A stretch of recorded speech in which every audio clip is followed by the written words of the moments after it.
Welcome back to The Real Story. We are lucky enough in this great country of ours to have an organization of police officers who are committed to keeping communities safe. It's a very dangerous line of work. It takes great amounts of courage to do, and humans aren't the only ones who do it. In fact, there are hundreds of police horses all over the country, and close to 50,000 active police canines in America right now who assist the operations of the police force. Unfortunately, however, certain criminals out there target these brave animals because they are at an inherent disadvantage. So a total of 21 canine officers were killed in the line of duty in 2024 alone, representing a disgusting but undeniable issue. However, some admirable lawmakers out there are trying to mitigate said issue, and that brings us to the Leo Canine Protection Act. The legislation, named after a canine officer named Leo, who was shot and killed in the line of duty in 2024, was recently introduced, and it contains an interesting plan to extend the maximum penalty for harming a police animal from 10 years in prison to 15 years in prison. Now, in a statement provided to the Daily Caller News Foundation, Leo's partner, Sergeant Justin Tortora, said this: "Canine Leo was more than a partner. He was family. He gave his life to protect others, and not a day goes by that I don't feel his absence." The Leo Canine Protection Act ensures that the sacrifices of courageous canines like Leo are never forgotten, and that the next injured canine has the best chance of returning home. Not only this, but these animals deserve the same respect and recognition as any other officer of the law. And that's where our next guest today comes into play. So Republican Congressman Aaron Bean of Florida's 4th Congressional District has championed this bill and has been a fierce advocate for our canine officers. In fact, here's what he had to say when introducing this bill to the House.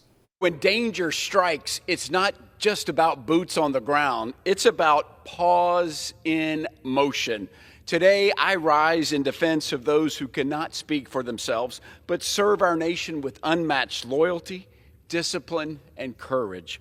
I'm talking about canines and horses who serve our law enforcement officers on the front line every single day. From narcotics detection to crowd control, search and rescue to border patrol, these animals are more than sidekicks. They are trusted teammates, and just like their human handlers, they face real threats, danger, and consequences. That's why today I am introducing the Leo Canine Protection Act, a straightforward bill to strengthen the penalties for those who assault or injure these animals in the line of duty. This right here, this is the type of legislation that I like to see be introduced. Actions have consequences. Assaulting police officers is truly deplorable, and common sense lawmakers who stand for everyday Americans will not continue to sit idly by.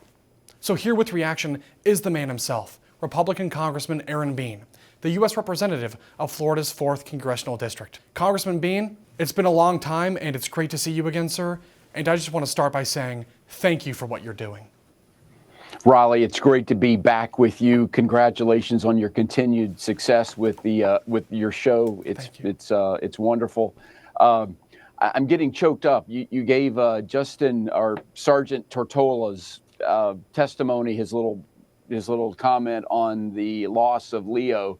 I was with him yesterday at this press conference, and I'm choking up now because he was in tears talking about Leo getting basically executed in the defense, subduing just a bad guy. And Leo took 6 rounds that could have been towards a human or could have been towards Sergeant Tortola, but Leo just gave his life so others can live. But there's bad people that will just go out of their way to harm an animal and no more. And so I'm happy to partner with Canines United, which is a national group dedicated to the protection of these beautiful animals that serve us well. So we launched yesterday, and there's a picture somewhere of 5 canines from around the country that came in and sat at our press conference as we launched this, and it warms my heart, but it also makes me angry that there are people that want to harm these animals. Congressman, you're making me misty-eyed just hearing that. I have to ask, what kind of, I mean, any attack on any officer of the law, on anybody, is just unacceptable. But what kind of sick and depraved individual goes after animals like that? It's not right. It's disgusting. So again, thank you for doing what you're doing. But I just have to ask, what kind of person does that? And I want to hear, to that point, more about the increase of the maximum penalty for punishing those kind of sick individuals who do attack animals. Well, it happens. It happens far too often. You mentioned 21 K-9 agents were executed in the line of duty last year. We did similar legislation in Florida, and what we found is law enforcement wants to know that we stand with them. And for any, I talked to several of the handlers of the K-9 agents. They're family. They're a partner. They go home with them. They go to work every day, even when they're off duty. They go to the grocery store with them. These animals, they're with them. One of the agents says, I'm with the dog more than I'm with my wife. That's how much time they spend together. But you know what? I know you've seen the video of the attack on our ICE agents, the most recent, where they're throwing these bricks at our vans, where ICE agents, the attacks on them are up over 830%. So law enforcement, when you see a police officer, just whether they're a K-9 agent or not, just let them know we stand with you. We stand with the rule of law, and anybody that doesn't subscribe to that needs to be held accountable, for sure. Amen. Very well said, Congressman. I want to ask you now about the reaction you're getting from the law enforcement community. What are you hearing now? They love it. Every handler shook my hand yesterday, thanked me. We were in front of the Capitol. Again, I don't mean to get emotional, but they truly value the amount of time and effort and the loyalty of these animals, which, again, they all have badges. They have a work to do, and they love to go to work, and they love to catch bad guys.